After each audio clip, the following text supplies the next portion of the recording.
tâche de la défense, c'était du fait que Zacarias Moussaoui avait décidé de plaider coupable d'une prison à vie ou...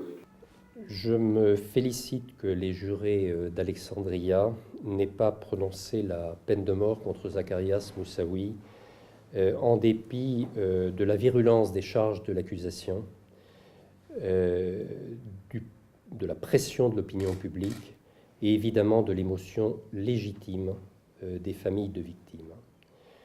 Je pense que les jurés ont eu du mérite à résister à cette pression et je suis heureux qu'un châtiment aussi barbare que la peine de mort, inadmissible en toutes circonstances, n'ait pas été prononcé contre Zacarias Moussaoui. Cela évite d'ajouter la barbarie à la barbarie. Le comportement, il faut le dire, a été spécialement contre-productif pendant le procès. Donc je pense que le fait que ce châtiment barbare... Je sais que pour elle, elle a tendance à penser que la différence n'est pas si énorme. J'ai essayé de la convaincre du contraire.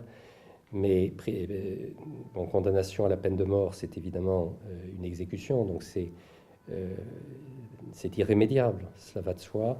Mais elle pense que la prison à vie, si la peine doit être accomplie jusqu'au bout, c'est une sorte de mort lente, de mort à petit feu. Et évidemment, quand on est une mère,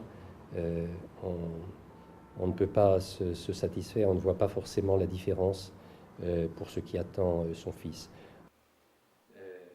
En revanche, je ne peux pas me réjouir. Zacarias Moussaoui est un ressortissant français.